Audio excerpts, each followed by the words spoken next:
Hello mga lakwacheras and lakwacheras, for today's video, we are going to Eynot Tzukim. But before that, we are here in Jericho to pick up our lunch in KFC. So this is the new KFC here in Jericho. Jericho is a Palestinian city in the West Bank. It is located in the Jordan Valley, with the Jordan River to the east and Jerusalem to the west. And there's a lot of biblical places like Sycamore Tree and also the Mount of Temptation. So we are here in the KFC.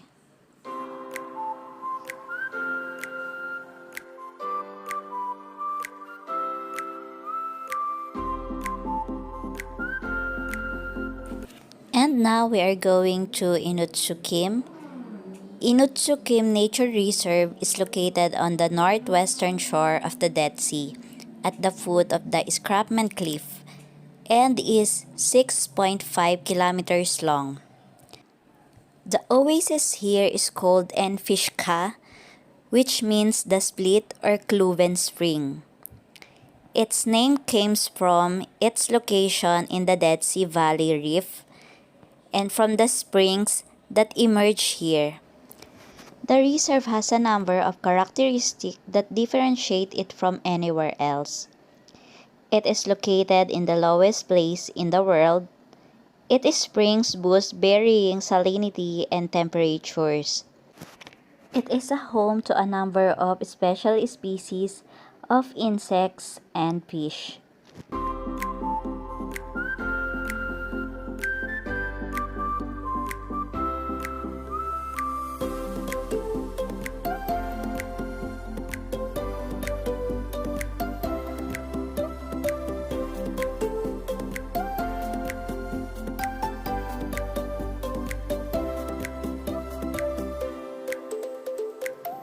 This is the way to the pool area and the springs. Certain areas of the escarpment cliff on the western edge of the Dead Sea Valley are outlets for water flowing from the west. The water flows to the cliff through an aquifer or water-bearing layer, consisting of limestones and dolomite rocks. The source of spring water in the reserve is rain that falls on the Judean mountains. The rainwater sifts downward, dissolving salt along the way, and emerges in the oasis along the shore, at the foot of the cliff above the level of the Dead Sea aquifer. This is the pool area, and they called it the Reed Pool. So as you can see guys, this is the pool area for children, and there's a pool area for the adult.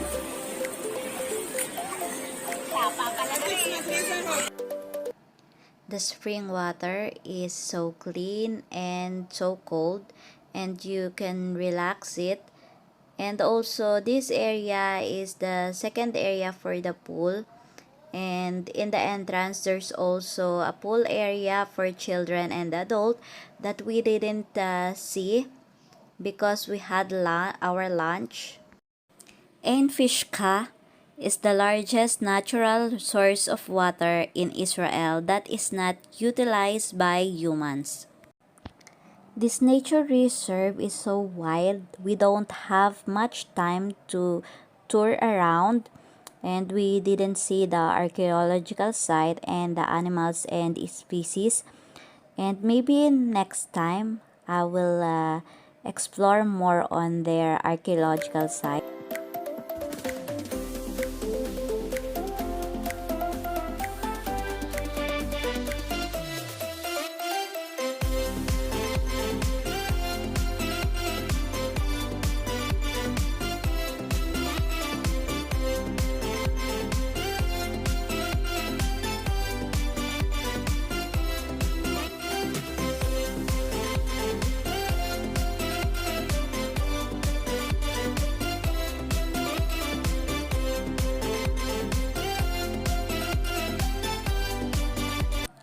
We are now going to our last destination, which is the Mushroom Salt Formation, and this is the Dead Sea.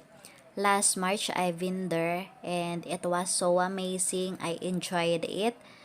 And the trippers will go down there to take pictures or they have pictorials. So just enjoy the view guys, and I hope to see you on my next video or in my next destination. And please do like, comment, and subscribe to my channel and hit the notification bell to notify my new upload videos. See you next time. God bless. Keep safe everyone. Bye.